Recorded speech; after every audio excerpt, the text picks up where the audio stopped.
Chapter 1. For the 999th time sharing a room with her best friend's brother, Melody Thorne sat on Ethan Kensington, having struggled for nearly an hour. Beads of sweat dotted his forehead, but he still couldn't get hard.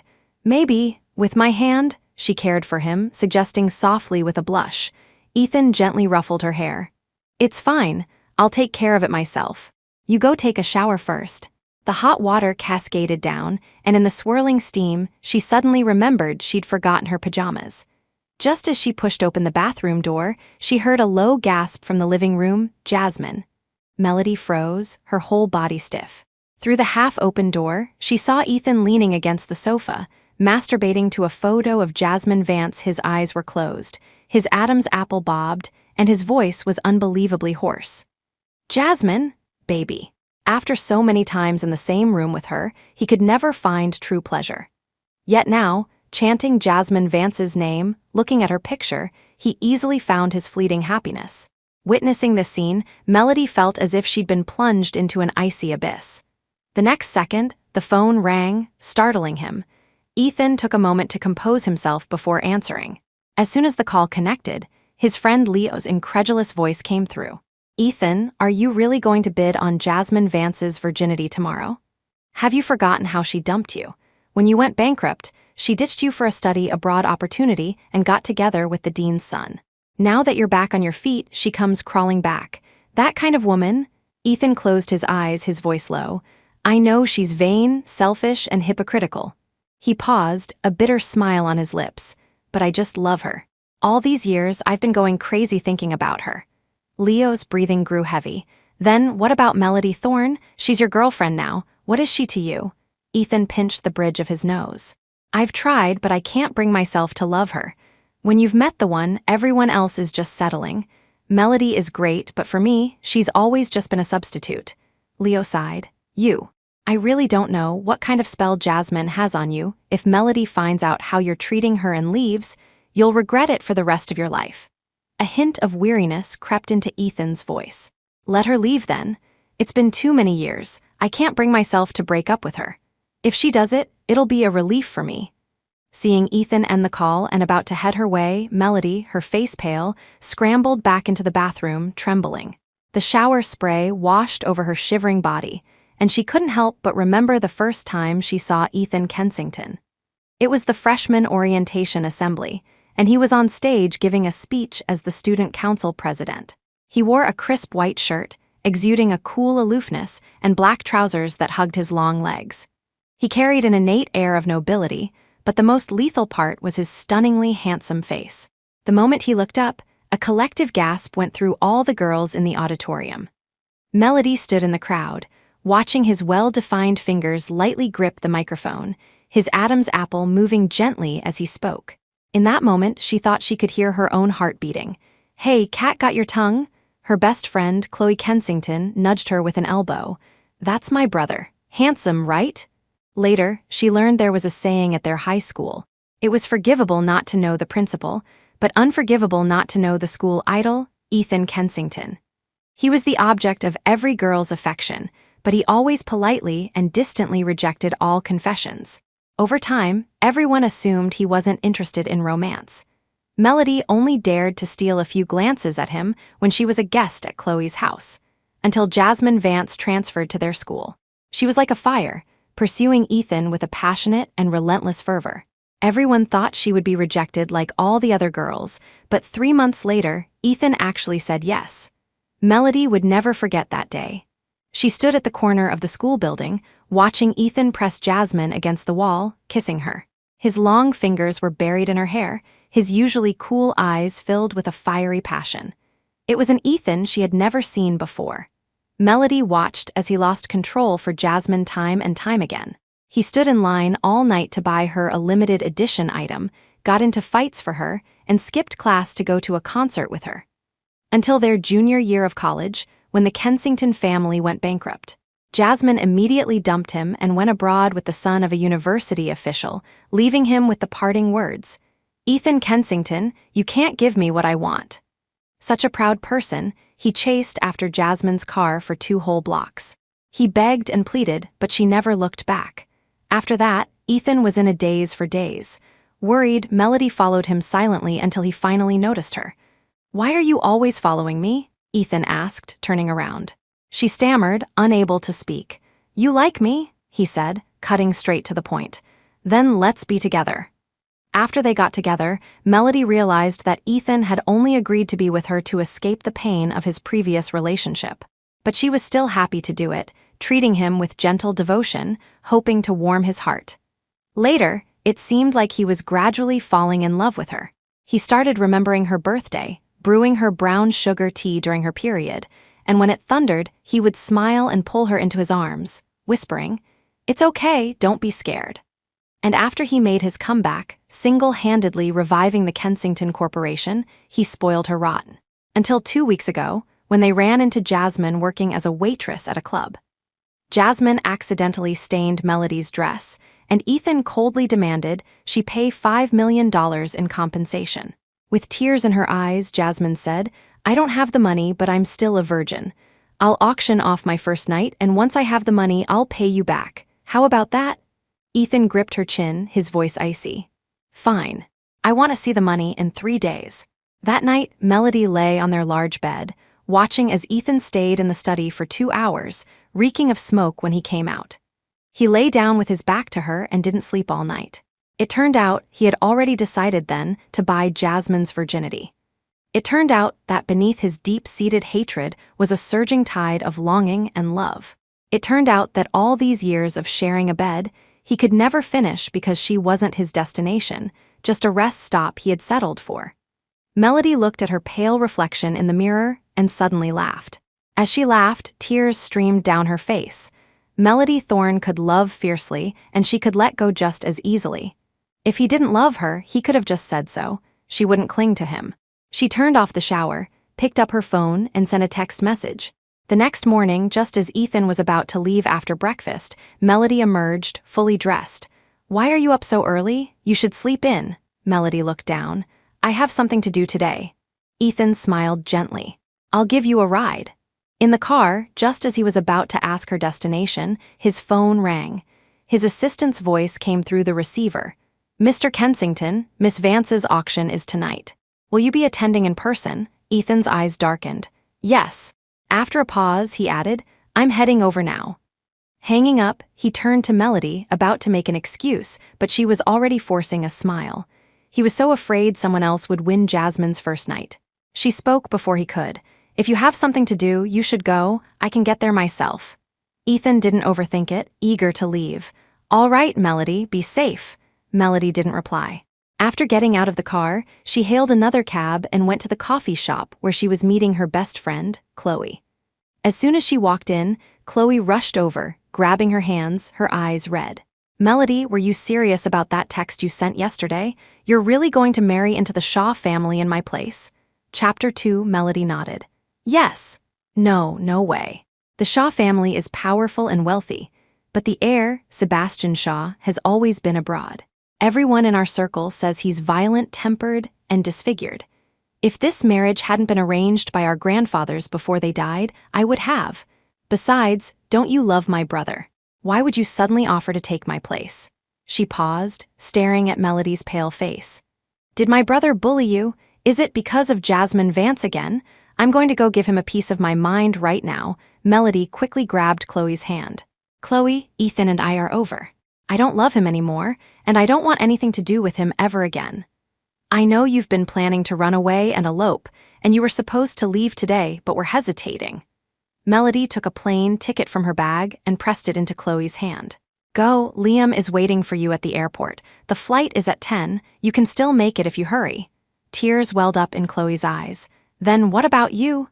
"The wedding is in 2 weeks. I'll marry him in your place." Melody gently wiped away her tears. "Between the two of us, one has to be happy." Chloe's lips trembled. Finally, she hugged her tightly. "Melody, I'll never be able to repay you for this." Chloe left. Melody stood before the massive floor-to-ceiling windows at the airport, watching Chloe's flight take off. The sunlight streamed through the glass onto her pale face. She suddenly remembered the day Ethan had asked her to be with him. He had been standing on the library steps, reaching out to her against the light just like this. How foolish she had been back then, thinking the light was truly shining on her. She let out a sad smile, left the airport, and headed straight for the most expensive bridal boutique in the city. A sales assistant greeted her warmly. "Miss, what kind of wedding dress are you looking for?" Melody's gaze swept over the magnificent white gowns, finally settling on a simple satin mermaid dress. "This one, please wrap it up for me." The assistant was stunned. "Aren't you going to try it on?" "No need," she shook her head. "It'll fit." After all, this wedding was nothing more than a transaction. Mr. Shaw Sr. was gravely ill and desperate to see his grandson settle down. But the Shaw family heir, Sebastian Shaw, was rumored to be violent and disfigured, and had been living abroad for years, causing all the debutantes in the capital to avoid him. With no one willing to marry him, the Shaw family remembered the marriage pact with the Kensington family. Now, if she married in Chloe's place, the Shaws wouldn't object. After all, they just needed a bride. Who the bride was didn't really matter. Back home, Melody placed the wedding dress in her suitcase and began to pack her other belongings. She pulled out a thick stack of photos from a drawer, all memories of her and Ethan.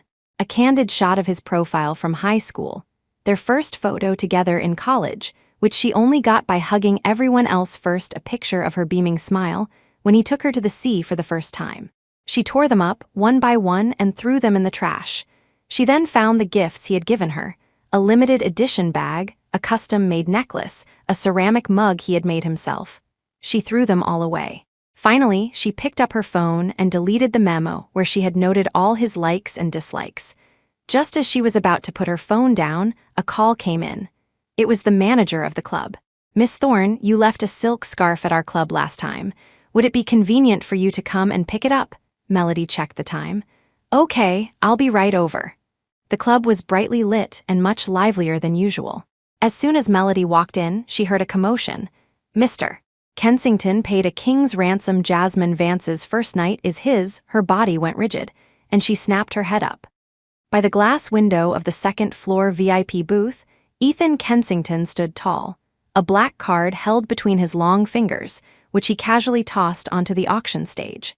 Jasmine Vance, dressed in a white dress, was led onto the stage by bodyguards, her eyes red and pitiful. She trembled slightly, only then remembering that Jasmine was auctioning her virginity at the club tonight. The crowd below was buzzing. "Doesn't Mr. Kensington have a girlfriend? Why is he bidding on his ex's first night? What do you know? He nearly went insane when Jasmine dumped him back in the day, so is this revenge or are old flames rekindling? Look at the way he's looking at Jasmine. Does that look like hatred? It's clear he's madly in love. Then what about his current girlfriend? After all these years together, Mr. Kensington still hasn't fallen for her. The moment an ex cries, the current girlfriend is bound to lose." Chapter 3, the murmurs washed over her like a tidal wave. Even though she already knew how much Ethan loved Jasmine, hearing all this still left her mind blank.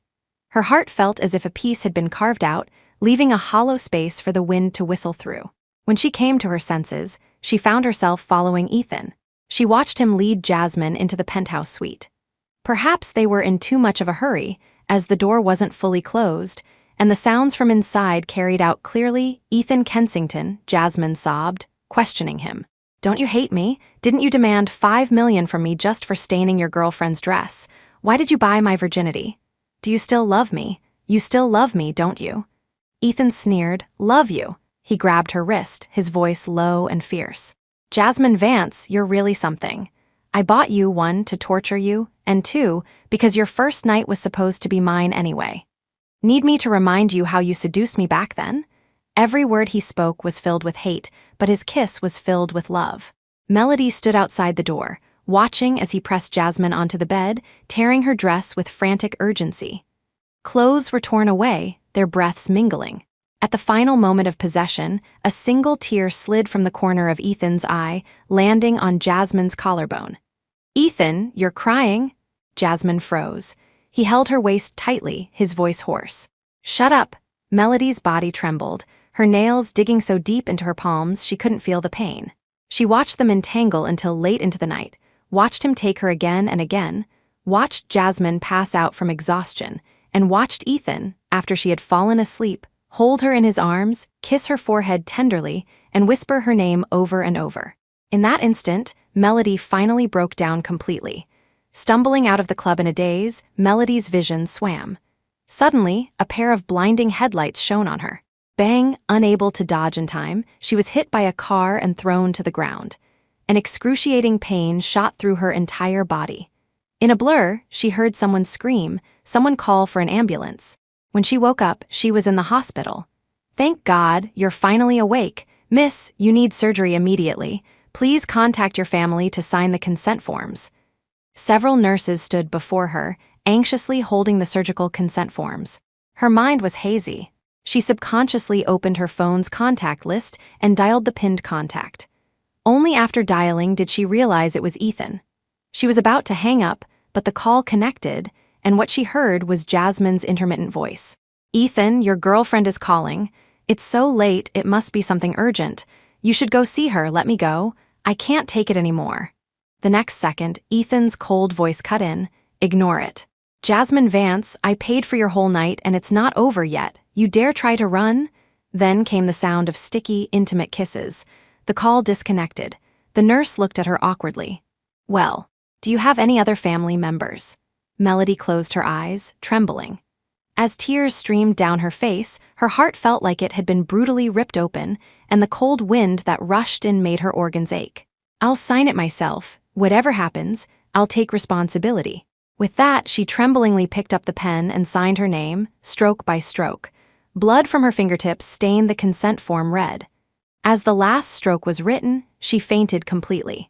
Chapter 4, when Melody woke up, the scent of antiseptic made her wrinkle her nose. Opening her eyes, she saw Ethan sitting by her bed. His suit jacket was casually draped over the back of the chair, his shirt sleeves rolled up to his elbows, revealing well-defined forearms. Melody seeing her awake, he immediately leaned in, his warm palm resting on her forehead. "Does it still hurt?" Melody instinctively turned her head away. Ethan's hand froze in midair and his Adam's apple bobbed. "I'm sorry," he said, his voice low and hoarse. "I had something important last night and missed your call. I didn't know you were in a car accident. Forgive me, please." Something important. Was it the important business of sleeping with Jasmine? Melody remembered the intimate gasps on the other end of the line. A smile tugged at her lips, but tears fell onto the white bedsheets. Thinking she was in pain, Ethan quickly pressed the call button for a doctor. After an examination, the attending physician said, "The surgery was successful, but she'll need to rest for 2 weeks." He paused, giving Ethan a meaningful look. "It would be best if someone stayed with her around the clock." Ethan nodded. "I'll be here," he wasn't lying. For the next few days, he barely left her side. He booked the entire VIP floor to ensure she could rest in peace.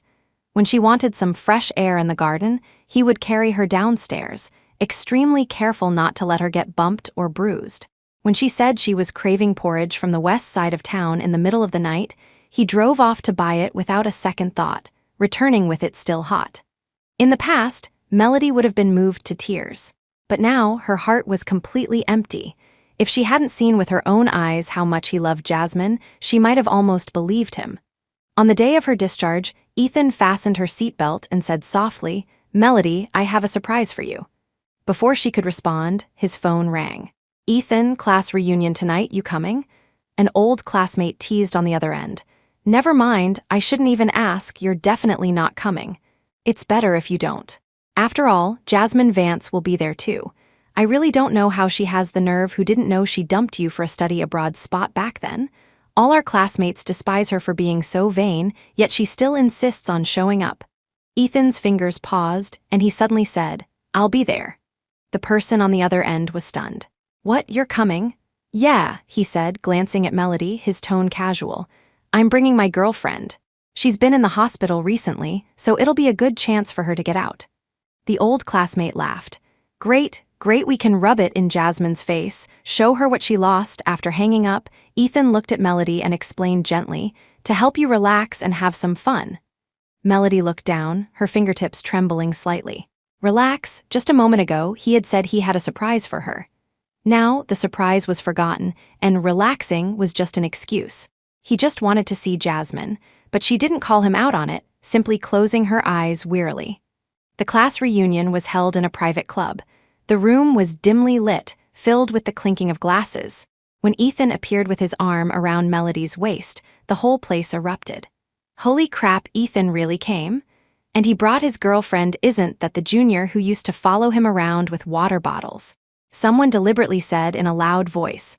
What a perfect couple, she looks so sweet and well-behaved, much better than some vain ex-girlfriend. In the corner, Jasmine Vance's face turned pale, her fingers trembling as she clutched her wine glass. But Ethan acted as if he didn't see her, being incredibly attentive to Melody the entire time. The moment she sat down, he placed a cushion behind her back. When she took a sip of wine, he immediately handed her a glass of warm water. You're still recovering, drink less. Someone teased, Mr. Kensington pampers his girlfriend so much, he must be so in love. Ethan smiled without answering, just gently stroking Melody's hair, but Melody could see clearly. His gaze kept drifting towards Jasmine. She finally couldn't take it anymore and got up to go to the restroom. But as soon as she came out, Jasmine blocked her path. You saw everything at the hotel entrance yesterday, didn't you? Jasmine smirked triumphantly. How did it feel to watch Ethan go to bed with me? Melody Thorne, you really have some tolerance. Melody's fingers dug into her palms, but her face remained calm. I didn't feel anything. Excuse me. Didn't feel anything. Who are you trying to fool with that holier-than-thou act? Jasmine suddenly grabbed her wrist. Melody Thorne, let me tell you, if I hadn't made the wrong choice back then, Ethan would have been mine. You're just a thief who snuck in when I was gone. To be honest, I came back this time to win him back. She leaned in, her red lips curling. Do you know how much he used to love me? In high school, I casually mentioned wanting a cake from the north side of town, and he skipped class and waited in line for 3 hours. In college, when I had period cramps, he knelt and rubbed my stomach all night. And even now.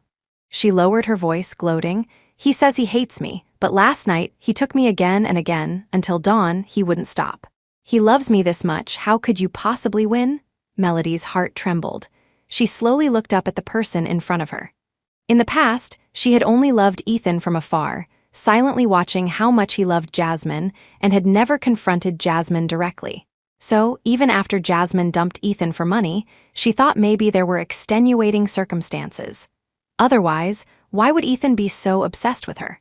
But now, Melody finally understood Jasmine was just this kind of person. Selfish, vain, and utterly shameless. And yet, Ethan was madly in love with her. Then, I wish you success. With that, Melody shook off her hand and walked away without looking back. Back in the room, everyone was playing a boisterous game of I Have. And they pulled Melody in as soon as she returned. Afraid she didn't know the rules, they explained them carefully. All players start with 5 fingers up and take turns saying something they have done. If others haven't done it, they put a finger down. The first to put all 5 fingers down loses. Jasmine followed her in and, hearing the game, eagerly tried to join, but no one paid her any mind. Melody, the game's starting, you go first. Melody raised her hand. Recalling Jasmine's provocations, she suddenly smiled. She didn't need to provoke anyone, because she was already done with Ethan. She said softly, I'm getting married soon. Those who aren't put a finger down. Chapter 5, her words hit the room like a bomb, and it fell so silent that you could hear a pin drop. Everyone's eyes were fixed on Melody, then slowly shifted to Ethan. A few seconds later, the room erupted in screams. Whoa, Ethan, you already proposed. We shouldn't be calling her your girlfriend anymore, but your fiancé. No, it should be wife. Amid the laughter and teasing, only Jasmine in the corner clutched her purse tightly, her eyes red. Ethan's gaze swept over her, a dark glint in his eyes. He closed his eyes, put down a finger, and said in a low voice, I have no such plans at the moment. His voice was soft, but it felt like a slap across Melody's face. In everyone's eyes, they were a couple. She said they were getting married, but he said they weren't. Wasn't that a public denial, telling everyone he didn't want to marry her? The others clearly sensed the awkwardness and tried to smooth things over. What's with you two? You don't even discuss marriage? Melody opened her mouth, about to explain Ethan and I are not a couple. I am getting married, but not to him. But before the words could leave her lips, a sharp crack echoed from above. Look out, someone screamed. Melody looked up to see the massive crystal chandelier swaying precariously, about to crash down right where she and Jasmine were in a flash. Ethan lunged forward. He pulled Jasmine into his arms, shielding her tightly. And Melody was struck hard by the falling chandelier. Bang! An excruciating pain shot through her, glass shards cutting into her skin, instantly soaking her sleeve with blood. The world around her was a blur of chaos. Someone was frantically calling her name, others were scrambling to lift the chandelier, and Ethan, only after making sure Jasmine was safe, remembered her. He rushed over, his voice laced with guilt. "Melody, I'm sorry, I grabbed the wrong person." Melody looked into his eyes and suddenly laughed, her eyes turning red. The wrong person? She and Jasmine, their hair, clothes, height, nothing was similar. How could he possibly have mistaken them? It was simply because, in a life or death moment, his instinctive choice would always be Jasmine. It's okay, it doesn't hurt. Perhaps because she had been hurt so many times, she truly couldn't feel the pain anymore. But Ethan didn't believe her, and urgently wanted to take her to the hospital. She still shook her head. "It's not a serious injury. I can go home and bandage it myself. You guys have fun." She turned to leave, but he swept her up into his arms. "You're hurt this badly, how could I possibly let you go back alone?" His tone was firm, leaving no room for refusal. "I'm taking you in the car," Ethan apologized again. "Melody, I really did mistake you for someone else. I won't let you get hurt again. And about the marriage thing, you're still young, there's no rush." Melody heard the flimsy excuses in his explanation, but said nothing, just staring out the window as raindrops began to spatter against the glass. His phone rang abruptly. It was Jasmine. "Ethan, did you get Miss Thorne home? Is she okay? I was calling to ask, there are some guys at the club entrance asking for my number. Do you think I should give it to them?" At these words, Ethan's face changed dramatically. His eyes darkened, and he practically gritted his teeth. "You dare try?" After hanging up, he suppressed his anger and turned back to Melody. "Melody, something urgent came up. You go home first, okay?" He didn't wait for her answer, just shoved an umbrella into her hands. "It's raining outside, be careful not to catch a cold." With that, he drove off in a hurry. Melody stood there, suddenly remembering what he had just said. "You're hurt this badly, how could I possibly let you go back alone?" She suddenly let out a laugh. She didn't know if she was laughing at herself or at Ethan. Chapter 6, The rain grew heavier. Melody stood by the road holding the umbrella, but the wind was too strong and the frame soon snapped, drenching her in a downpour. Soaked to the bone and unable to get a cab, she had no choice but to walk home. The cold rain seeped into her wounds, a biting pain. She walked for a long time, so long that her legs went numb and her vision blurred. By the time she finally reached home, she couldn't hold on any longer. Her vision went black, and she collapsed heavily onto the floor. Melody was woken by the coldness of the floor. As she pushed herself up, she realized she was still lying on the icy floor. A tearing pain shot from the wound on her shoulder. The clock in the entryway showed 4 in the morning. Ethan's slippers were still neatly placed in the shoe cabinet. He hadn't come home all night. She struggled to her feet, swallowed 2 fever reducers, and stumbled back to bed. She had a very long dream. In the dream, her 17-year-old self was secretly following Ethan, her heart pounding as she watched his tall figure. How she wished she could run up to that girl, the one with stars in her eyes, and tell her, "Don't fall in love with him, it won't end well." When she woke up, the house was still empty.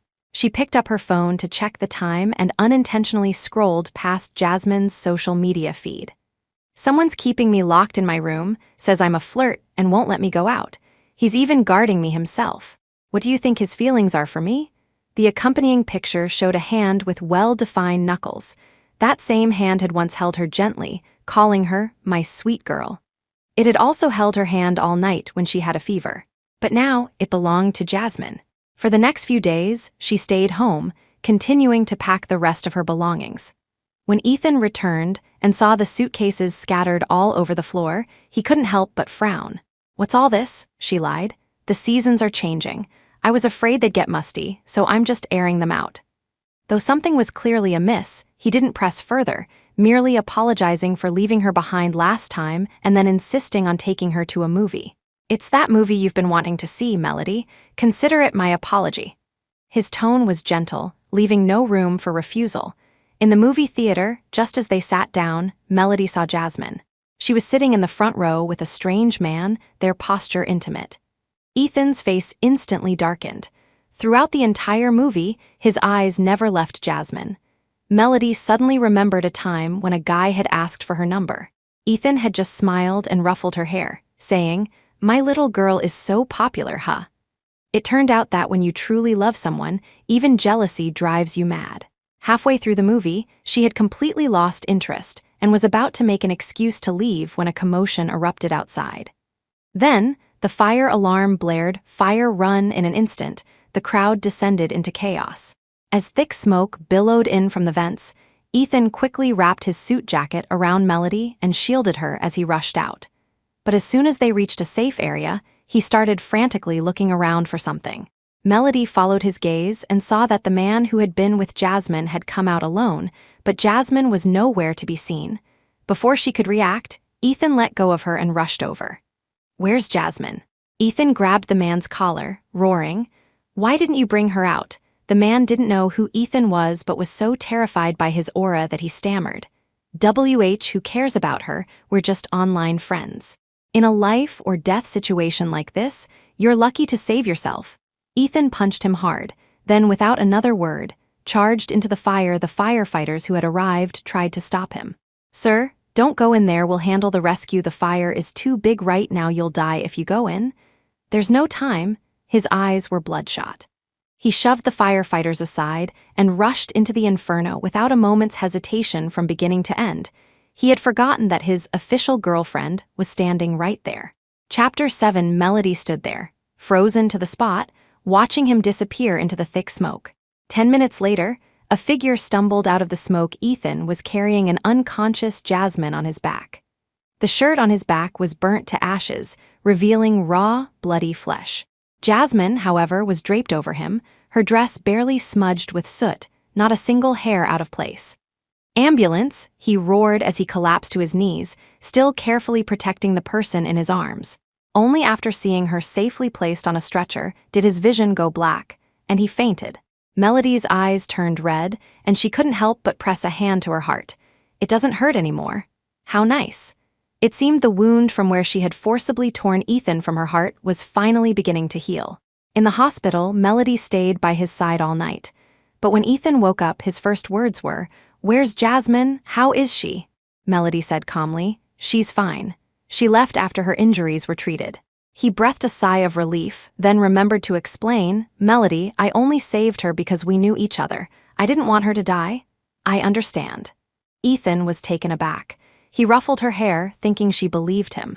But what Melody understood was how much he loved Jasmine, so much that he was willing to risk his own life. For the next few days, Ethan stayed in the hospital, his gaze always fixed on the door, as if waiting for someone. Melody knew he was waiting for Jasmine. But Jasmine wouldn't come. She knew the art of playing hard to get all too well. After not seeing the person he was waiting for, Ethan was soon discharged. After his discharge, there were only 2 days left until Melody's wedding day. In the car, just as Melody had finished booking a flight on her phone, Ethan suddenly brought up her upcoming birthday, saying he wanted to throw her a party. "Melody, who do you want to invite?" "You don't have many friends, just my sister, who you're closest with, but I don't know where she's run off to lately. But she's about to marry into the Shaw family, so I don't want to restrict her too much. Since she's not here, how about we invite the people from the last class reunion? You're familiar with them?" The people from the class reunion also included Jasmine Vance. Melody closed her eyes wearily. He was beating around the bush, but all he wanted was to invite Jasmine. "You can arrange it however you like." In the end, the birthday party was held on a luxury yacht, an extravagant affair. Ethan gave her a priceless diamond necklace, and the guests were all envious, saying he spoiled his wife rotten. Only Melody could see his gaze constantly following the figure in the white dress on the deck. The next second, Jasmine approached, holding a glass of red wine. "Miss Thorne, happy birthday." Melody clearly felt the arm Ethan had around her stiffen for a moment. "Thank you," she replied calmly. Jasmine's eyes lingered on the necklace around her neck for a moment. Then she accidentally stumbled. The crimson wine spilled all over Melody's gown. "Oh, I'm so sorry." Jasmine frantically pulled out a tissue. "I didn't do it on purpose." Ethan frowned. "What on earth are you doing?" His tone was seemingly reprimanding, but he didn't spare a single glance for his girlfriend whose dress had just been ruined. He didn't even seem to notice, as Melody was led away to change. Looking at Ethan, who was still standing by Jasmine's side, seemingly arguing with her, but actually just trying to get a few more glances at her. Melody smiled a sad smile. Melody was led by a waiter down a corridor in the ship's cabin. Just as she pushed open the door to the changing room, a rough hand clamped over her mouth from behind. MMPH.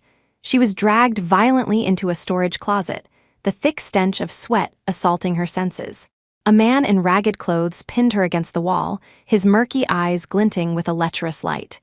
"Miss Vance was right, you really are a beauty," he said, tearing at her collar. "She paid me to sleep with you, said she wanted to ruin your reputation, hee." Miss Vance? Jasmine Vance? Her mind buzzed. She never would have thought Jasmine could be so vicious as to hire a vagrant to assault her. Chapter 8, fear washed over her like a tide. Melody struggled desperately, her nails clawing bloody streaks across the man's face. "Wretch!" A hard slap landed on her face, making her ears ring. The man took the opportunity to rip open her shoulder strap, his filthy hand reaching for the bottom of her dress bang. She grabbed a fire extinguisher and smashed it over his head as the attacker recoiled in pain. She stumbled out of the room. When Melody, battered and bruised, returned to the deck, the guests were still chatting and laughing. Ethan was standing by the champagne tower with Jasmine.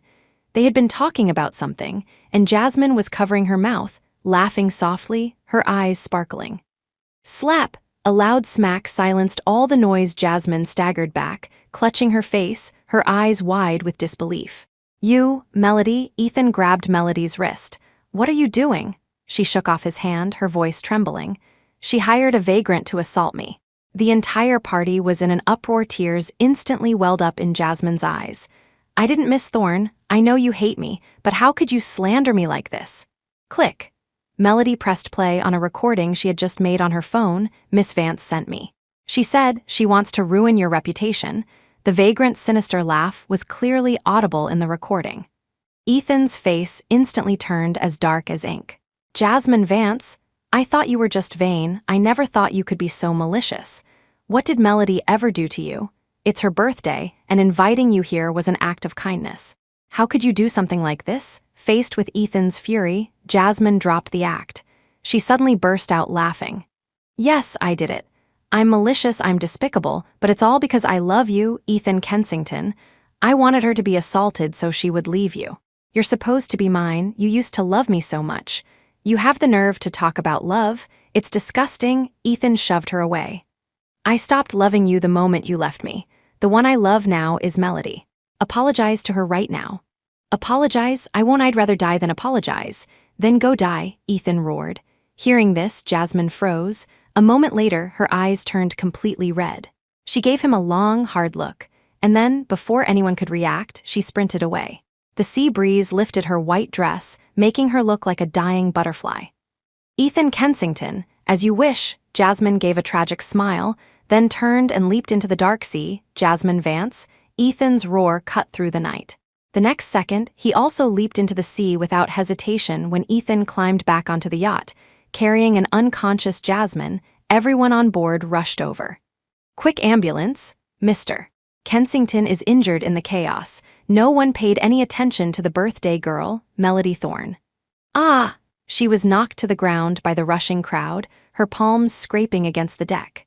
And as Ethan ran past her, carrying Jasmine, he didn't even glance her way.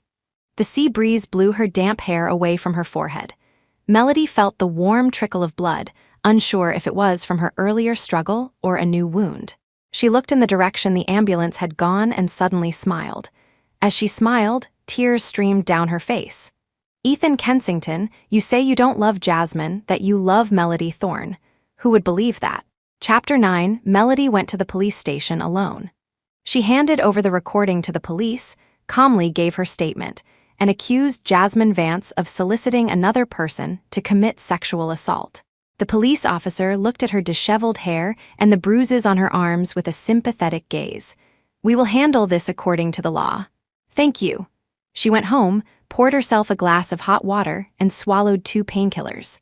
Her phone kept buzzing with notifications, all news about Ethan rushing into the hospital with Jasmine in his arms. In the photos, his eyes were filled with anxiety, his arms wrapped tightly around her as if she were a fragile treasure. She turned off her phone, went into the bathroom, and washed away the traces of blood and dishevelment. She wouldn't feel pain for him anymore. The next morning, just as Melody had finished packing her last suitcase and was about to leave for the airport, the front door was suddenly pushed open. Ethan walked in, his suit jacket draped over his arm, his tie loosened, and his eyes showing the fatigue of a sleepless night. She was stunned for a moment. Why was he back? Shouldn't he be at the hospital with Jasmine? "Melody," he said, his voice hoarse. "You reported yesterday's incident?" Melody instantly understood. He had come back for Jasmine. She nodded.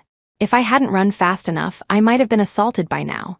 "People who do wrong things have to be held accountable, right?" Ethan's brow furrowed. He was silent for a few seconds before saying, "I understand, but she just jumped into the sea. Her body is still very weak."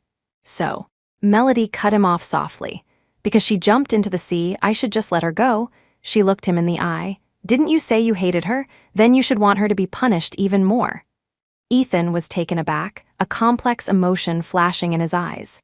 "Yes, I do hate her," he said, his voice slightly hoarse. But you love her more." Melody silently finished his sentence in her head. Ethan took a deep breath and suddenly changed his tone. "Drop the case. Don't you want to get married?" He looked at her, his voice softening. "After you drop the case, we'll get married, okay?" Melody's eyes suddenly burned. He had been so desperate to break up with her. But now, for Jasmine's sake, he was even willing to say the word marriage. Just as she was about to tell him she was already engaged to someone else, Ethan's phone rang. A nurse's anxious voice came through the receiver. "Mr. Kensington, Miss Vance is awake. She's smashing things again because she can't see you. Her emotional state is very unstable." Ethan's brow furrowed. He hastily hung up the phone and grabbed his jacket, ready to leave. "All right then, I have things to do for the next few days," he said without looking back. "We'll discuss the wedding when I get back." With that, he pushed open the door and left, without even a second glance at her. Melody stood there, watching his back disappear through the doorway. Was he so sure that she loved him enough to drop the case, without hesitation, the moment he mentioned marriage? Was he so sure that she would always be there waiting for him? She slowly looked around the house that had once held all her hopes. Her gaze falling on the coffee table, the ceramic mug Ethan had given her was still there, with Melody's exclusive carved on the bottom. She walked over, placed the mug in the trash, and then took a sticky note from her bag and wrote a line. "Ethan, as you wished, let's break up. You're free now." Her pen paused for a moment, and she added another sentence. "I wish you and Jasmine Vance a lifetime of happiness." After writing, she stuck the note on the refrigerator, dragged her suitcase behind her, and left without looking back. On the way to the airport, her phone rang again. It was the police station. "Miss Thorne, Mr. Kensington just called, saying you intend to drop the case. Is that true?" Melody looked out the window at the rapidly receding scenery and said softly, "No, I'm not dropping the case." After hanging up, she turned off her phone. The moment the plane took off, she finally closed her eyes and let out a long sigh. "Ethan Kensington, this time, I'm really letting you go." Chapter 10. As soon as Melody landed, she saw a man who looked like a butler waiting outside. After confirming his identity with a photo, she walked straight over to him. "Miss Thorne." The butler recognized her. Melody nodded. "I'm the one you're here to pick up. Please take me to see Sebastian Shaw." Although the butler was surprised, he still led her to the car. In the villa in the U.S., Sebastian Shaw looked at his visitor, not particularly surprised. After asking about Melody's preferences, he instructed a servant to brew a cup of herbal tea. Melody looked at Sebastian Shaw in his wheelchair, her mind racing. This person seemed quite gentle, not at all as unapproachable as the rumors suggested. He wore a mask, so she couldn't see his face, but what if he was disfigured? After her ordeal with Ethan, she had come to understand that appearance was nothing compared to character. Seeing her staring at him, Sebastian thought she was curious about his wheelchair and explained first. "It was just an accident a while ago. There's nothing wrong with my leg." "Oh, okay." Melody realized he had misunderstood and quickly waved her hands. "That's not what I meant." This person was like a living instruction manual.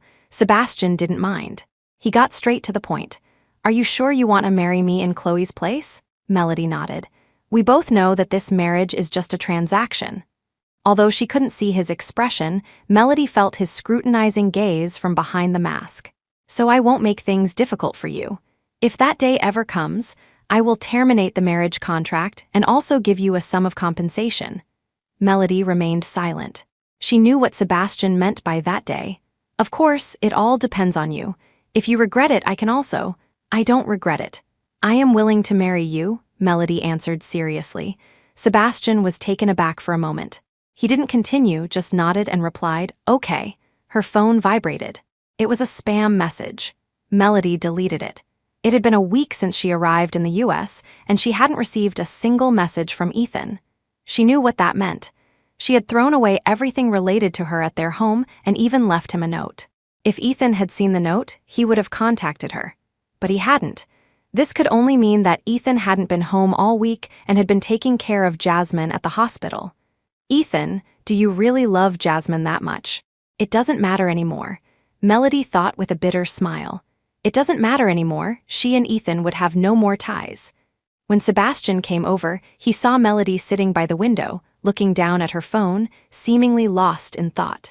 He knocked on the door and she looked up, her image overlapping with a tiny figure from his memory. "I had someone design a few wedding dresses for you. See if there's anything you like." Sebastian paused. "I also saw the one you brought. I had the designer make some alterations. What do you think?" Melody didn't care much about the wedding details, but Sebastian insisted on making it a grand affair. "This is a major event in your life, after all. It should be taken seriously," Sebastian explained. "Will you still be wearing this mask on the wedding day?" Melody wondered. In fact, Sebastian spent most of his time at the company. This villa was usually occupied only by Melody and the butler. She saw him very rarely, but every time she did, he was wearing a mask. She thought about the wedding day and if Sebastian was still wearing the mask. A sense of absurdity washed over her, and she couldn't help but laugh. Sebastian looked at her, guessing what she was thinking. He was about to take off his mask, but Melody stopped him. "It's okay," Melody reassured him. "Even if you wear the mask that day, it's fine. No one would dare to gossip about you anyway." It was understandable for a man of his age to be concerned about his appearance. Melody was very understanding and had no desire to pick at someone's scars.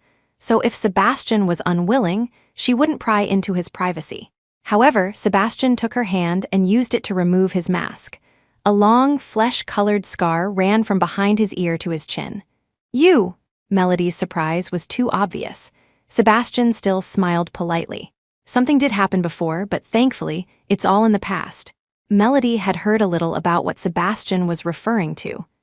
It was when the Shaw family had just arrived in the US. His grandfather had started from scratch, building a reputation through credit and fair dealing.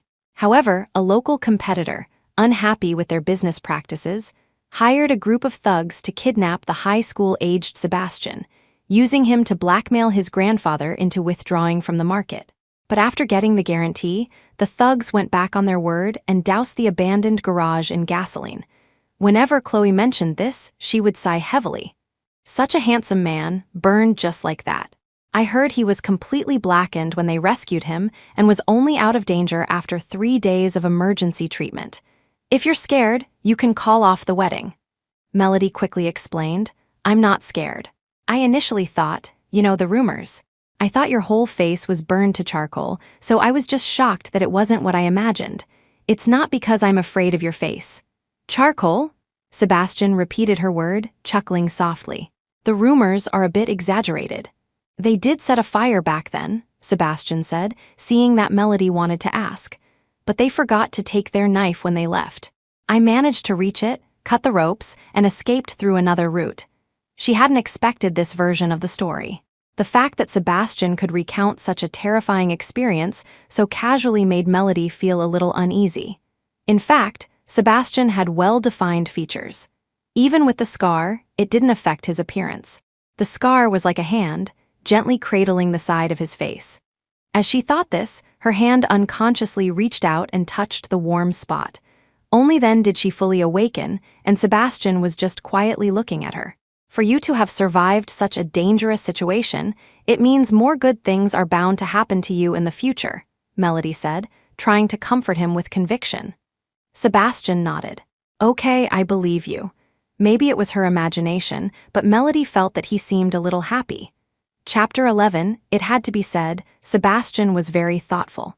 After seeing the wedding dress she brought, all the designs he presented to her were very elegant, simple yet sophisticated.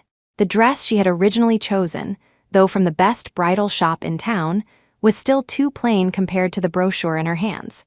Just as she was about to discuss the details of her favorite one with Sebastian, Ethan's custom ringtone suddenly rang out. It was a special audio clip she had begged Ethan to record when they first got together.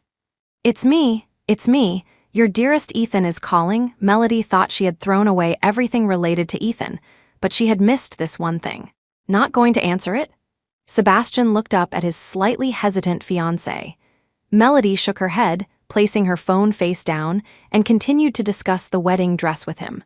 "I really like this one, but I think the neckline here." She lowered her head and took another piece of paper to jot down details.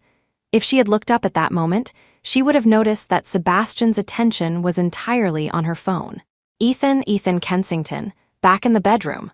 As soon as Melody unlocked her phone, a message from Ethan came through.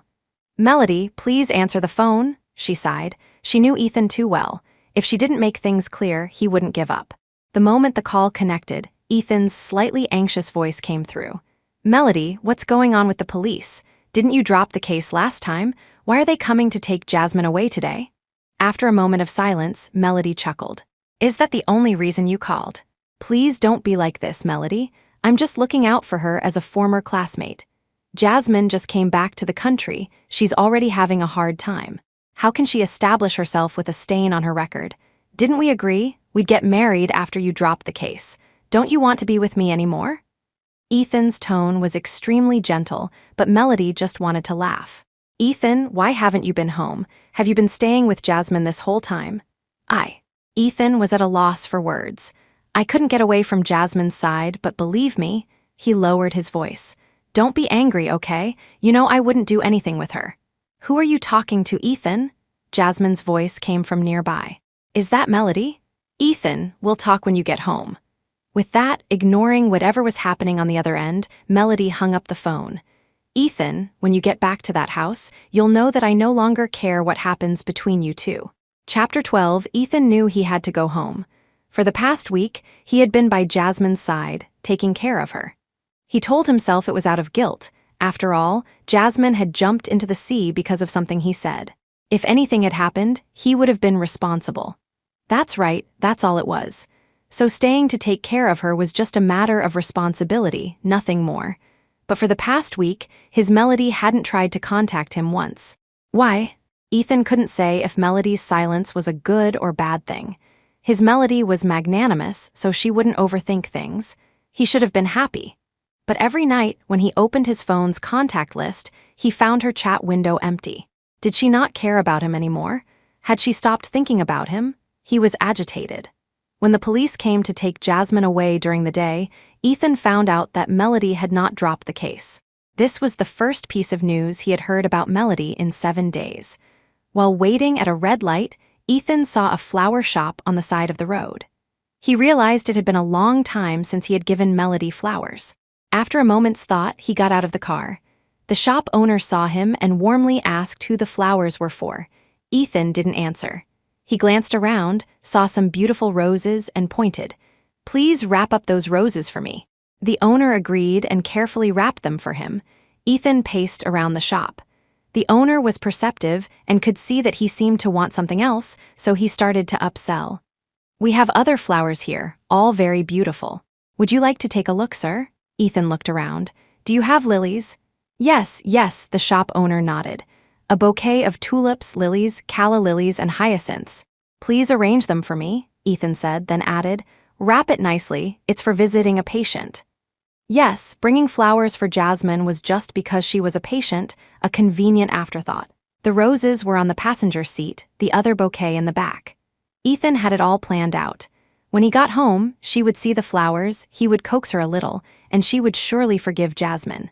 He took a picture of the roses, ready to send it to Melody, but the moment he sent it, a bright red exclamation mark appeared. "The user has enabled friend verification. You are not their friend yet. Please send a friend request. You can only chat after the user has accepted the request." What? Ethan couldn't believe it. He looked down, wanting to call Melody, but a horn blared from behind him. The light was green. Ethan cursed under his breath, searching for her number in his call history while driving forward. The moment he dialed the number, a Cayenne next to him suddenly lost control.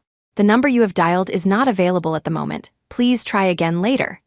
The cold electronic voice was the last thing Ethan heard.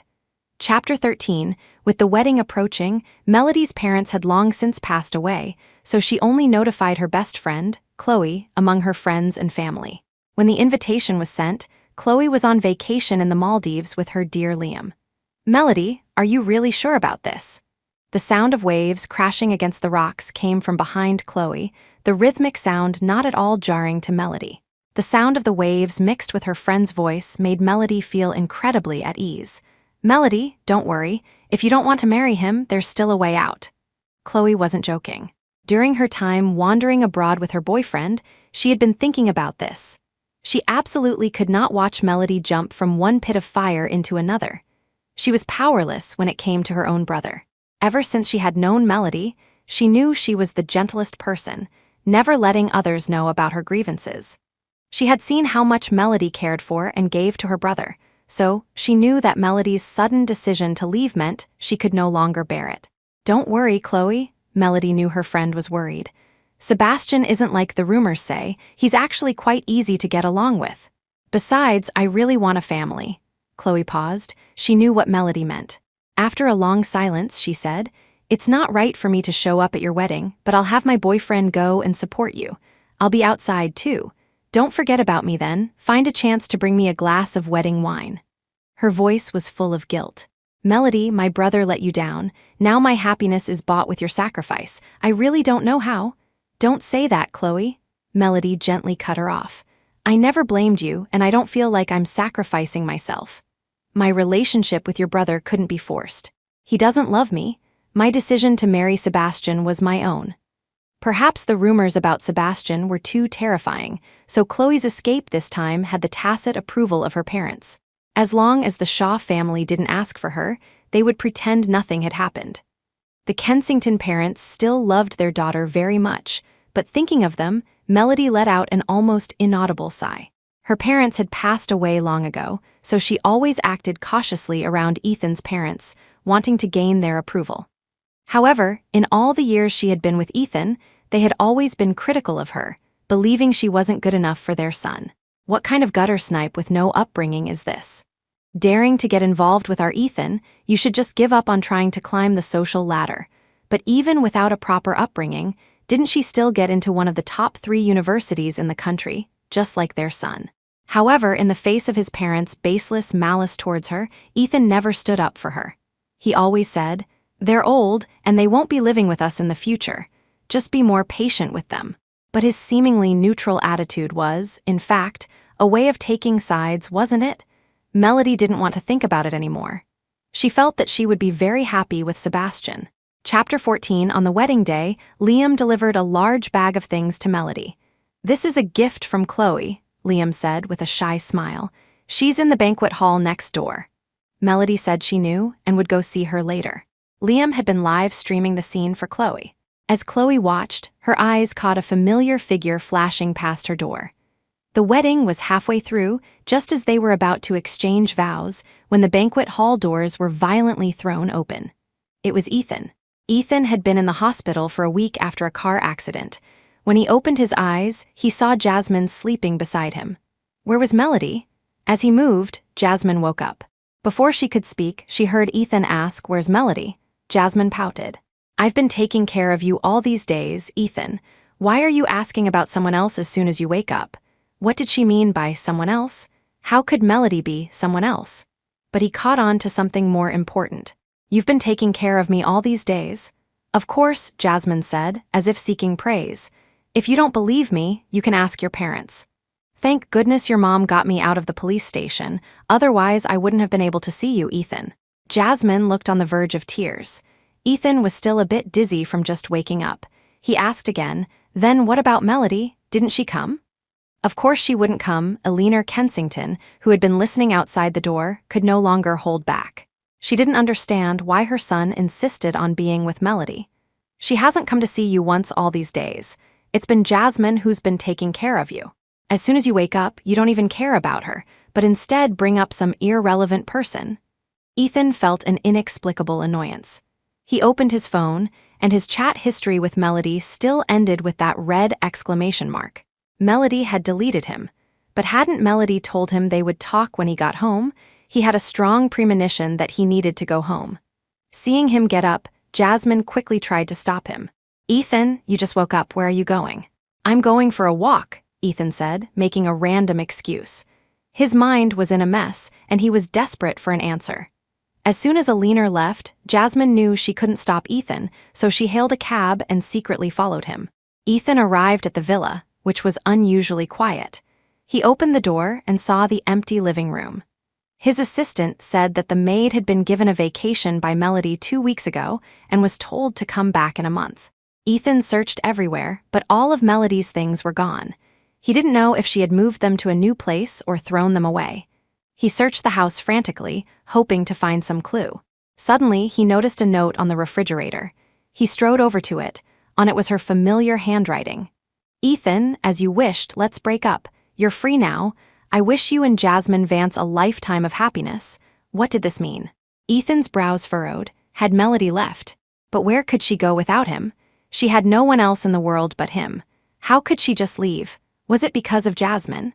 But he had clearly told her that he only felt a sense of responsibility towards Jasmine and would never be with her. He had explained it to her so many times. Why didn't she believe him? Ethan was unsettled. He reached into his pocket for a pack of cigarettes, and just as he was about to light one, Jasmine burst in from outside. "Ethan, you can't smoke right now." Ethan looked at the suddenly appearing Jasmine, feeling an inexplicable annoyance. He hadn't smoked in a long time. In his junior year, when the Kensington family went bankrupt and Jasmine broke up with him, all the pressure fell on his shoulders. He started to run a business and slowly picked up a smoking habit. But after getting together with Melody, who hated the smell of smoke, he had gradually quit to play the part of a 24/7 devoted boyfriend. Out of habit, he still carried a pack in his pocket even though he no longer smoked. The person who should have been stopping him from smoking was Melody, but now it was Jasmine who had rushed in. He felt an indescribable discomfort. Back at the hospital, he went to great lengths to find out what had happened, and finally found news about Melody. It was a trending topic about the eldest son of the Shaw family finally getting married. Sebastian Shaw, he knew, was his sister's arranged marriage partner, but now she had disappeared, and the name next to Sebastian Shaw on the trending topic was Melody Thorne. Melody was getting married to Sebastian Shaw. What a joke. His first instinct was to deny it. Suddenly, he remembered the class reunion not long ago. "I'm getting married soon. Those who aren't, put a finger down." So Melody wasn't talking about marrying him back then? How could that be? Chapter 15, seeing the approaching figure, Sebastian frowned and quickly gave his assistant a look. The security guards outside the door silently dragged Ethan away. This was his and Melody's wedding. He couldn't let anyone ruin it, nor could he allow his grandfather, who was sitting in the audience, to be agitated. Ethan usually worked out, but he had just been discharged from the hospital and had no strength. As he was being dragged out from behind the door with his mouth covered, he was recognized by a reporter. He couldn't care less, as he was unceremoniously thrown into the adjacent reception room. Before he could get up from the floor, he heard a familiar, startled voice. "Brother." Chloe was completely shocked to see Ethan here. "What are you doing here?" They both spoke at the same time. Ethan pursed his lips and asked again, "Weren't you supposed to marry Sebastian Shaw? Why is Melody inside?" "Melody is marrying him in my place," Chloe said defiantly. "So, why are you here? Don't you know Melody is about to marry me?" Ethan stared at Chloe, who shot back just as fiercely. "Really? How come I haven't heard? Weren't you with your old flame? You even paid a king's ransom to buy her first night. Are you not afraid of everyone finding out, or," Chloe sneered, "or were you doing it on purpose to let Melody know?" "What do you know?" Ethan retorted. "I was doing it to get revenge on Jasmine. How could I possibly be with her?" "Revenge on her?" Chloe sounded as if she had heard the funniest thing. "I've never heard of getting revenge on someone by sleeping with them, and I've certainly never heard of getting revenge on someone by making your own girlfriend suffer. You don't know, do you, Ethan?" Chloe couldn't even bring herself to call him brother anymore. "You have no idea what your precious old flame sent to Melody, do you?" If I hadn't borrowed her card, I would never have known you were so promiscuous in bed, brother. The last word was spat out with gritted teeth. Ethan was thunderstruck. Jasmine had actually gone to Melody. The biggest regret of being friends with Melody was setting you two up, Chloe said angrily. If I could, I wish I had never taken her to see your basketball game. That way, she would never have met you. Chloe was still trying to figure out how to get Ethan out when a familiar set of footsteps approached from outside. She turned to see Melody, who was coming to bring her a glass of wedding wine. Melody was also stunned. She had been worried about Chloe, so after toasting the Shaw family elders, she immediately made an excuse to slip out, only to find Ethan here. She vaguely remembered a commotion at the door during the wedding, but Sebastian had deliberately blocked her view, so she hadn't seen a thing. So it was Ethan. Chloe reached out to take Melody's hand, but Ethan was faster. He grabbed Melody's hand, staring at her intently. Why are you getting married, Melody? Couldn't you wait?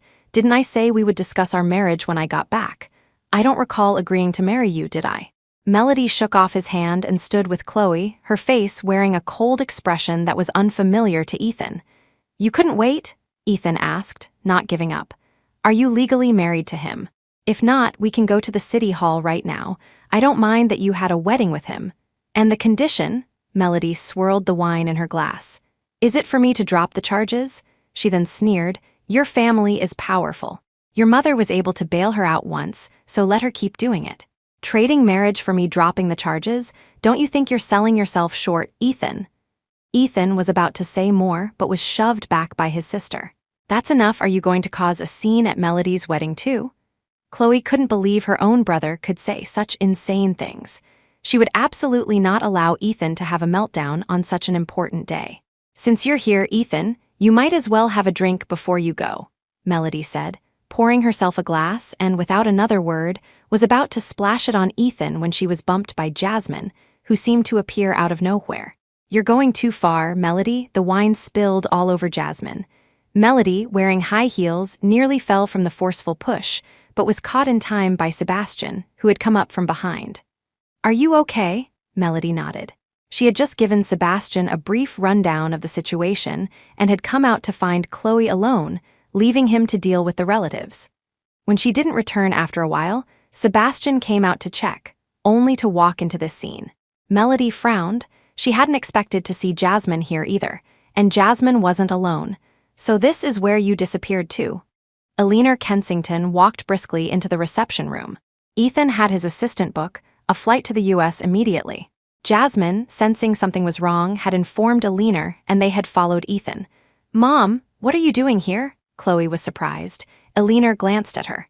I'll deal with you later. So you ignored Ethan because you've latched onto the Shaws? Billionaire turned and glared at Melody.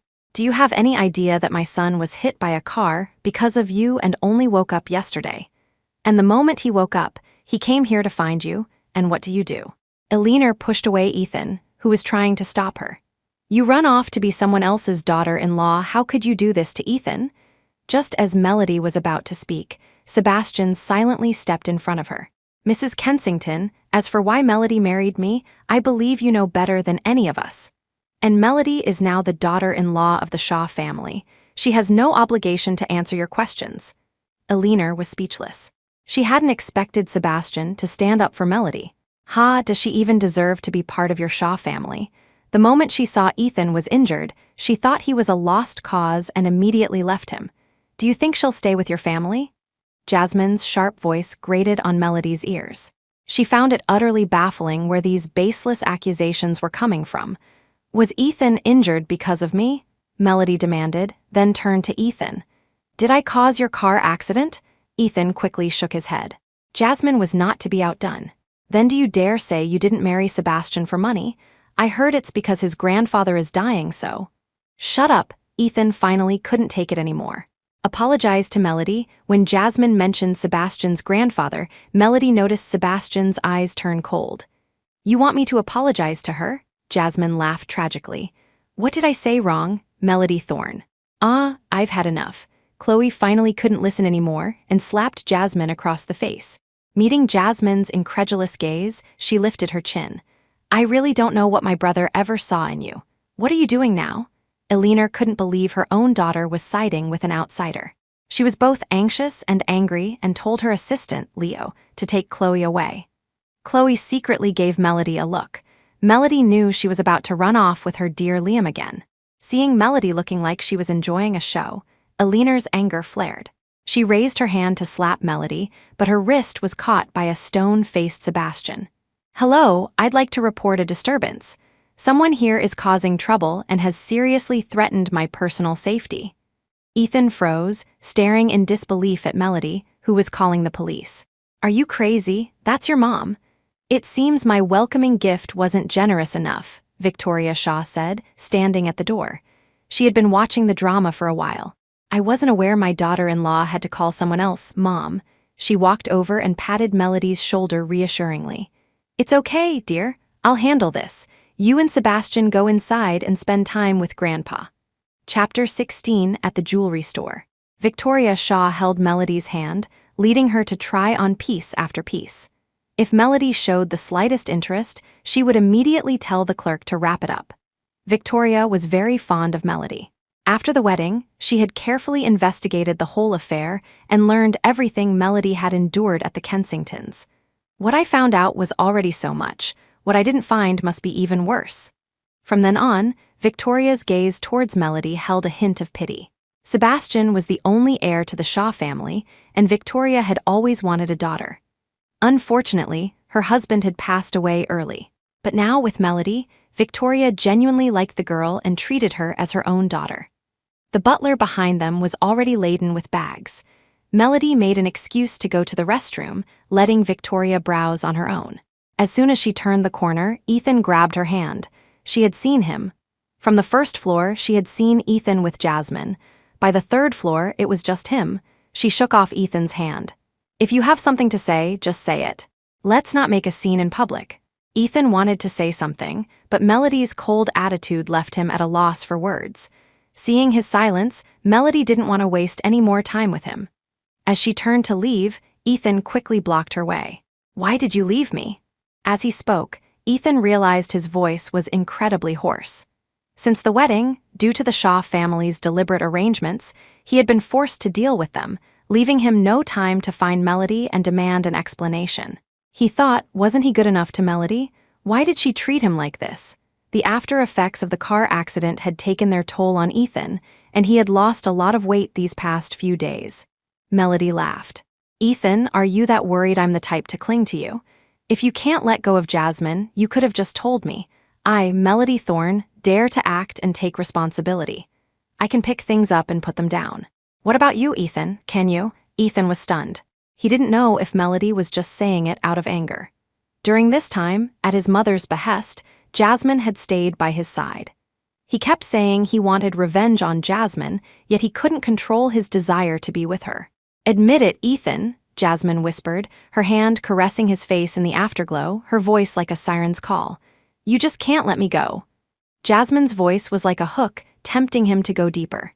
But suddenly, Ethan felt it was all meaningless. He rolled off the bed. "I'm done."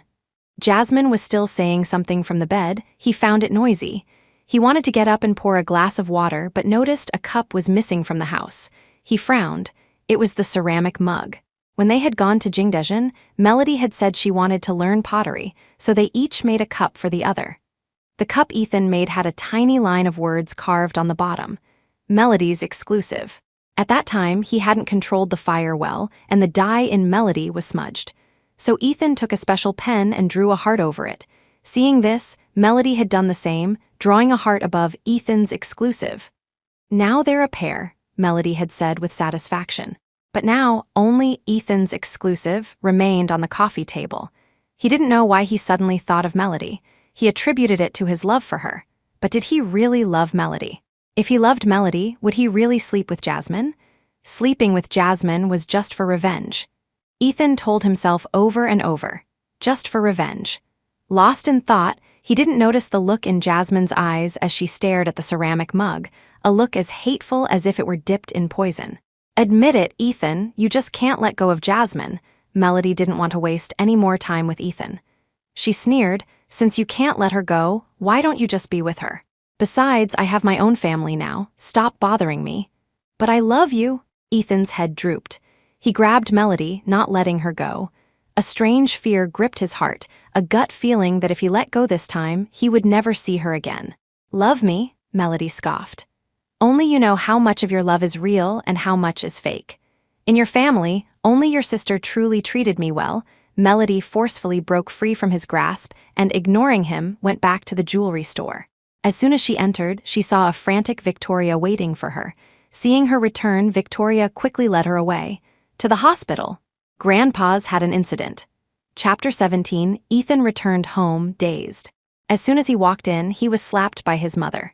"Mom," he was shocked. "You still have the nerve to call me Mom?" Billionaire Kensington threw a USB drive at Ethan's face. "See for yourself how that wretch has harmed our family." Ethan connected the USB drive. It contained a recording and a PDF. "What is this? What is it?" Billionaire sneered, repeating his question. "Why don't you see for yourself?" Jasmine stood by, comforting Billionaire. The sound of loud music, as if recorded in a club. "He's so stupid, I've wanted to leave him for a long time." Melody's voice. Ethan felt like he had been struck by lightning. "I need money. Okay, he won't find out." The background noise was too loud, Melody's voice was intermittent. Ethan had to hold his breath to concentrate. "I'll give you the files tomorrow." The recording ended there. "What files?" Ethan was still confused. Billionaire gestured for him to look at the PDF. His hand felt weak, the mouse pointer kept missing the icon. Jasmine kindly clicked it open for him. The person inside was Melody. It was Melody from their college days. A face Ethan knew all too well, but her actions were so foreign. A pyramid of champagne glasses, Melody in the arms of a stranger. There were too many. Ethan didn't want to see any more and closed the window. "Impossible." He stood up, refusing to believe Melody had betrayed him. Billionaire was furious at his naivety. "You've seen her character. I warned you long ago, someone like her only got with you for money. And that recording, I've already intercepted the files. See for yourself." A stack of papers was lightly placed on his laptop. He opened it. Inside was the Kensington Corporation's bidding proposal. Jasmine is the good one. This is all evidence that Jasmine went to great lengths to find. "This time, we must make Melody pay." Billionaire was still talking, but Ethan couldn't hear a word. He had been with Melody for so long, he knew what kind of person she was. She couldn't have betrayed him. "I'll find out the truth." "The evidence is right here. What more do you need to find out?" Billionaire interrupted him. "Or are you still going to protect that wretch?" "Mom," Ethan had had enough. "Auntie, let Ethan investigate." Jasmine quickly comforted Billionaire. "He knows what to do, right, Ethan?" Ethan mumbled a reply and sent a message to his assistant. At the hospital, after being treated by a top medical team, Arthur Shaw's condition finally stabilized. It was a stroke, the doctor said. The patient is in a very dangerous condition. He needs to maintain a calm state of mind and avoid major emotional fluctuations. Melody held Sebastian's hand, trying to soothe him. Sebastian had been raised by his grandfather, so Melody knew how important Arthur was to him. When Arthur woke up, he saw Melody holding Sebastian's hand, while his grandson stood there stiffly, like a block of wood. So he coughed lightly to get their attention. "Sebastian, Melody is talking to you. Why don't you even smile?" The old man decided to give his grandson a little push. Sebastian understood the hint in his grandfather's words. Before he could speak, he heard Melody come to his defense. "Sebastian is worried about you," Grandpa, Melody said with a smile. "We were just discussing when you would wake up so we could cook for you." "Good girl," Arthur finally smiled. "But Grandpa is fine. I can go home later." "How can you do that?" Sebastian disagreed. "This was such a close call. You need to stay in the hospital for observation." "I'm old, not useless," the old man huffed. "I know my own body." "Are you starting to dislike your grandpa and not want me at home?" Melody heard the playful tone in Arthur's voice and said, "Of course not, Grandpa. Sebastian is just worried about your health. Let's observe for a while, and as soon as the doctor says it's okay, we'll come and get you." Only then did Arthur agree, glancing at Sebastian. How come the same words sound so much better coming from Melody? Seeing that everything was fine, Melody prepared to go home and make some medicinal soup for her grandfather. She had previously cared for a stroke patient for work and had specially learned to make medicinal cuisine. Seeing Melody about to leave, Arthur quickly told his grandson to see her off. In the supermarket, Melody carefully selected bitter melon and shiitake mushrooms. Sebastian watched her serious expression and couldn't help but ask, "How do you know how to make medicinal cuisine?" Melody placed the selected bitter melon in the basket. "I worked as a caregiver for a while in college to earn money. There was a grandmother in the hospital who also had a stroke. Her son was out of town and couldn't come back, so he hired me to take care of her. He sent me a lot of medicinal cuisine recipes to learn. I guess I have a knack for it. It seemed to work quite well." After a while, the grandmother's spirits improved a lot. Later, her son came back and took her to his city for treatment. She didn't know what happened to her after that. Thinking of the grandmother, Melody felt a pang of nostalgia. But thinking of other things from that time, a bitter smile touched her lips. "What's wrong?" Sebastian asked with concern, noticing the change in her mood. "Nothing," Melody shook her head. "I just think it's so wonderful to go grocery shopping and come home together." It was a secret kind of happiness, representing family harmony, representing a happy childhood, but she had neither. As a child, she always saw other children's parents going grocery shopping together, and she was always very envious. This scene was the personification of happiness in her heart, yet she had never experienced it once. She had asked Ethan before, but he said the housekeeper could do the shopping.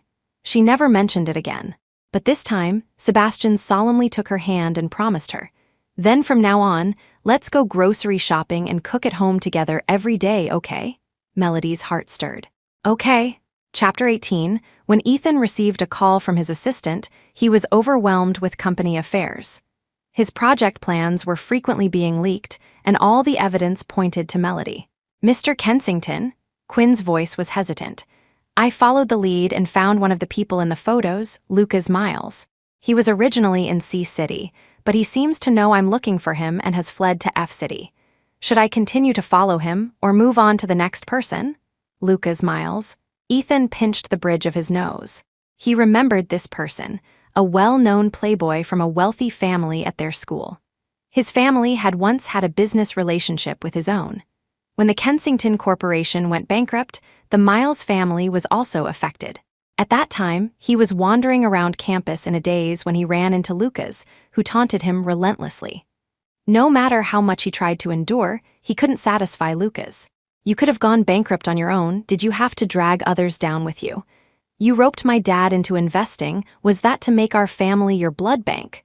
Lucas cornered him. "Why don't you just die, you parasite? Why don't you do what your dad did, jump off a building and end it all?" Ethan looked up, his voice steely. "Say that again." Lucas was unfazed. "Say it again? I'll say it 100 times. Do you still think you're the young master of the Kensington family? You should have died with your coward of a father." Ethan couldn't take it anymore. A vein popped on the back of his hand, and he grabbed Lucas by the neck, smashing his head against a tree. Later, Melody appeared out of nowhere. She held onto Ethan tightly, trying to make him stop. The Kensington Corporation was already in trouble. Ethan couldn't get into more trouble. Melody, it was Melody again. Ethan realized that Melody's shadow seemed to be present at every important juncture of his life. "Mr. Kensington?" Having not received instructions for a long time, Quinn asked again, "Should I continue the investigation?" "Yes," Ethan said. "Go find him. Whatever it takes, you must find out what happened back then." After the call ended, a figure quietly disappeared from the doorway of Ethan's office. Arthur Shaw couldn't stop praising the medicinal soup Melody brought, vowing it was the best meal he had ever had. Sebastian mercilessly exposed him. "Really? Then who was it last time who ate my braised pork ribs and said that even the best chef at a Michelin-starred restaurant couldn't compare, and now?" "You," Arthur raised his hand as if to discipline Sebastian, who immediately dodged, making Melody laugh. After the meal, Sebastian and Melody discussed going to ask the doctor how much longer he needed to be observed. Just as they were about to leave, Arthur stopped them.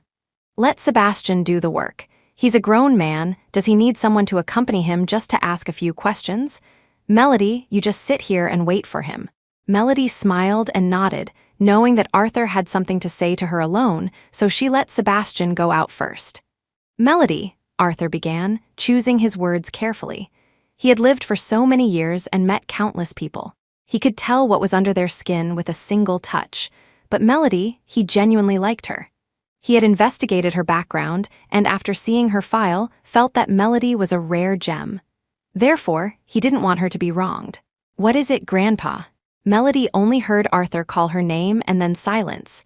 "I know you and Sebastian got married to appease this old man." Arthur sat up, his tone becoming serious. "I genuinely like you as a person, so I don't want to wrong you. If you don't like Sebastian, you don't have to force yourself." Melody thought Arthur had kept her back to ask about Sebastian's condition, but she didn't expect it to be this. She didn't know how to answer. She had always wanted a family, and everyone in Sebastian's family took good care of her, treating her like a real family member. She genuinely felt happy, not at all wronged. And Sebastian was really good to her, remembering everything she said casually and always keeping his promises. "Grandpa," she said softly, "I don't feel wronged. I'm very happy in the Shaw family, and Sebastian is very good to me. I don't feel forced." Arthur sighed. "Sebastian is responsible, you don't have to worry about him doing anything bad. But you've only felt his kindness towards you. Do you really love him? I'm just worried that you're blinded by familial affection, thinking that being treated well is enough. If there's no love between you and Sebastian, the marriage will become painful in the end." Melody fell silent. She knew Arthur's words were not without reason. Seeing Melody with her head down, Arthur added, "I'm not trying to drive you away, Grandpa. I know you're a good child and would love for you to stay forever. I'm just worried that you're not happy." Leaving the hospital, the doctor informed them that her grandfather could be discharged in another week. Melody walked to the car and found the driver gone. She was puzzled, then saw Sebastian get into the driver's seat. "I gave the driver some time off. I told him to come back in a while." Melody nodded and got into the car. She watched the neon lights flash by outside, thinking about what Arthur had said to her during the day. Did she really love Sebastian? The streetlights were receding, and the night grew darker. "I thought he was going to say something to you, but it turns out he was trying to get us to divorce." Sebastian's voice was emotionless, as if he were discussing a trivial matter. Melody realized, "You were eavesdropping." "It wasn't on purpose." His hand tapped lightly on the steering wheel. "You guys didn't close the door, and I came back very quickly after asking my questions." Melody said nothing. "Our previous agreement still stands. If you're not willing, I won't force you." Chapter 19, seeing that Ethan was making no move, Eleanor decided to confront Melody herself. She had never forgotten the time Ethan had called the police on her, and as a woman of her age, she absolutely could not accept such humiliation. Jasmine understood Eleanor's intentions perfectly. The recording Melody had provided from the yacht deck was solid proof of her crime. Although Eleanor intended to bail her out, she knew that as long as Melody pressed the issue, she would inevitably go back to jail. Moreover, now that Melody had the backing of the Shaw family, if things were to be pursued, even Eleanor might not be able to protect her. So she volunteered to teach Melody a lesson. Ethan hadn't been back here in a long time. He pushed open the door. The housekeeper had returned from her vacation. She greeted Ethan as usual. For a moment, Ethan felt as if he had gone back in time, but Melody's presence was gone from this house. He had come back this time to get the cup. It was handmade, a waste to throw away. He told himself, but he searched the entire cabinet and couldn't find it. He asked the housekeeper and learned that Jasmine had accidentally broken it a few days ago, so they had cleaned it up. Jasmine, a fire of rage ignited in Ethan, and he immediately headed for Jasmine's place. "What's wrong, Ethan?" Jasmine was happy to see Ethan at her door. She knew that although Ethan always said he hated her and wanted revenge, he was completely under her control. "Where's my cup?" "What?" She was clueless. Ethan had come all this way just for a cup? What cup? "Don't play dumb." Ethan's voice was icy, sending an unprovoked shiver down Jasmine's spine. "The cup." She suddenly remembered the cup she had intentionally smashed a few days ago, the one with Ethan's exclusive written on the bottom. "It's broken," she answered. Ethan tried to control his emotions. "Did you do it on purpose?" "Ha," Jasmine scoffed. "It's just a cup. If it's broken, it's broken. What's the difference between intentional and unintentional?" Jasmine had broken it on purpose, but so what? Ethan wouldn't get angry with her over a mere cup. "That was my cup," Ethan said, word by word. "Really, Ethan? You have so many cups at home and you have to use this one." Knowing full well what Ethan meant, Jasmine deliberately provoked him. Or is it because your old flame gave it to you so you can't bear to part with it? Ethan sneered. What right do you have to know? I let you stay there out of pity. What right do you have to throw away Melody's things? Melody is Sebastian Shaw's wife, Jasmine retorted. What's the meaning of you secretly keeping another man's wife's things? Are you crazy? Although Jasmine lived far from the city center, people still passed by. Ethan grabbed her by the neck and pushed her back into the room. Jasmine seemed to have figured something out. So the cup is your excuse? What? Mr. Kensington, Jasmine's hands wrapped around his neck. Didn't you come here to sleep with me? Ethan was speechless for a moment, but he made no further move. Jasmine in his hands gave him a triumphant smile. He couldn't refute her words. His phone ringing temporarily pulled him out of the standoff. It was Quinn. Sorry, Mr. Kensington, something came up. This is a bit complicated, and it also involves Miss Vance. But I've brought Luca's Miles back. It would be better if you questioned him yourself. After getting the specific address, Ethan was about to leave immediately. Jasmine grabbed his clothes. She didn't know who had just called, but Ethan had been busy with work lately, and she hadn't seen him in a long time, so she didn't want him to leave. Ethan glanced at her, remembering Quinn's words, it also involves Miss Vance. He sneered and pulled her into the car. Chapter 20, Quinn had chosen the location well. When Jasmine got out of the car and saw the abandoned oil refinery in the suburbs, she felt a pang of fear. She had tried to talk to Ethan on the way, but he had ignored her. She had even forgotten her phone at home. Ethan motioned for her to walk forward. Jasmine was confused but did as she was told, until she saw Luca's Miles tied up and thrown on the ground by Quinn. She understood immediately. She tried to run but was grabbed by Ethan and thrown to the ground, hitting the edge of a cement barrel. The sound of a bone cracking was heard, and she cried out in pain. Lucas, seeing who it was, became very agitated.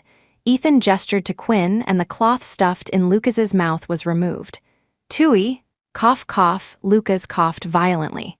It was her, Ethan. It was her. She was the one who stole those files. I never wanted to get involved with you, Ethan. You know we never got along.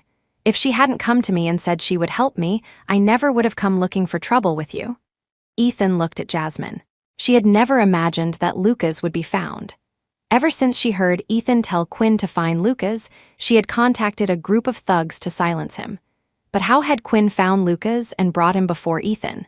She saw Ethan's scrutinizing gaze and immediately crawled over, enduring the pain. How can you believe him, Ethan? He's lying to you, stealing files. How could I have access to your files? The recording said Melody stole them. You heard it yourself. It was her, Lucas interrupted Jasmine. He thought he could have a mutually beneficial relationship with Jasmine, but he never expected the wretch to hire someone to kill him. He would never help this woman again. The recording was synthesized. Jasmine stole Melody's voice and used AI to create that file. Lucas, are you tired of living? Jasmine screamed, losing all composure. What good will it do you to slander me? Did someone pay you? You're such a good dog. Am I the one who doesn't want to live? Lucas had nothing left to lose. If it weren't for Quinn, I would have been disposed of by the killers you hired long ago. And you still want me to work for you. What about the PDF? Ethan had been silent until now. He didn't want to watch these two dogs bite each other. On the way, Quinn had explained the situation to him. He had found Lucas, but Lucas had been like a frightened bird, running wildly, until he later realized that Lucas thought Quinn was also a killer hired by Jasmine. What PDF? Lucas was confused, but Jasmine was very agitated. Quinn, seeing this, immediately covered Jasmine's mouth and restrained her. Ethan showed a picture. Lucas's face turned pale instantly. If you don't talk, I'll throw you out right now. I'm afraid you won't get very far before you disappear from this world. Ethan put away the photo. He had caught Lucas's hesitation and threatened him lightly. Lucas was still hesitating when Ethan's phone vibrated. It was an unknown number. Where's Melody?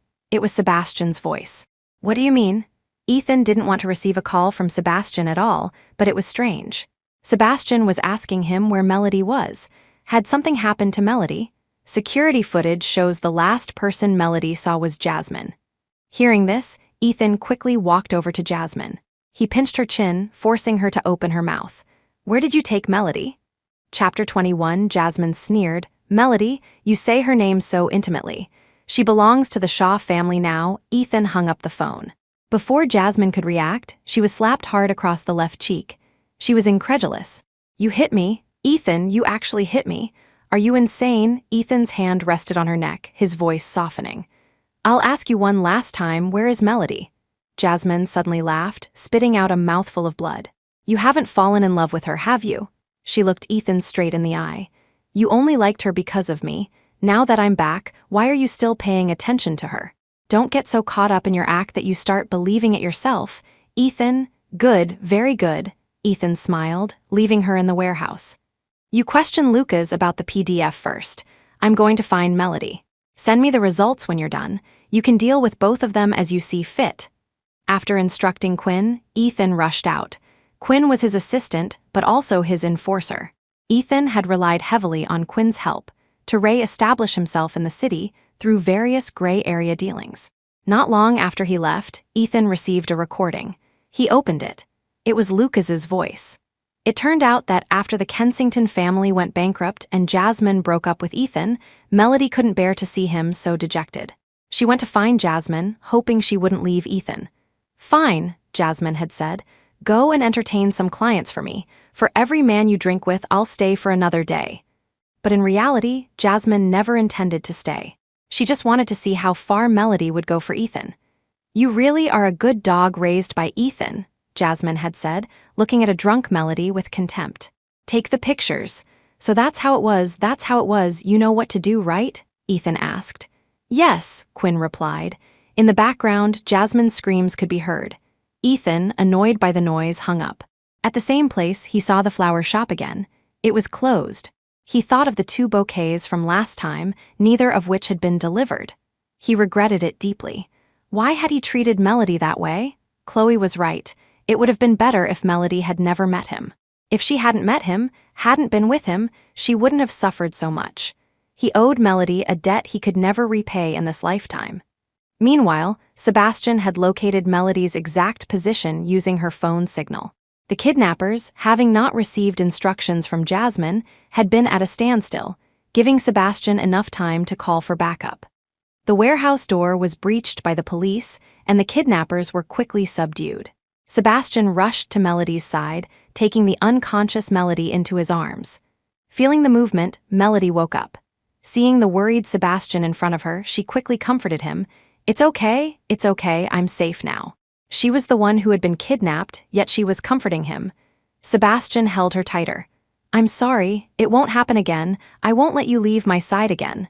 "You were right," Sebastian said suddenly. "I really am lucky. I didn't lose you." Melody looked at the man before her, so anxious for her sake. Melody hugged him back. "Sebastian, let's leave this place. Let's find a place where no one can find us, okay? I don't want to lose you again." Melody looked at Sebastian, who had been frantic since he saw her. Even now, holding her in his arms, his hands were still trembling. "Okay, let's leave this place. I don't want to have anything to do with that person ever again." Ethan, on his end, tried to call Sebastian to check on his progress, but the call wouldn't go through. As he tried to dial again, he saw someone crossing the street in his peripheral vision. He swerved to avoid them, but his brakes suddenly failed. His entire body slammed into a telephone pole. When Ethan woke up again, the news he received was that Melody and Sebastian had gone abroad to complete their unfinished honeymoon. Watching the 2 of them so in love, Ethan knew he had truly lost Melody forever. Melody would never come back to him.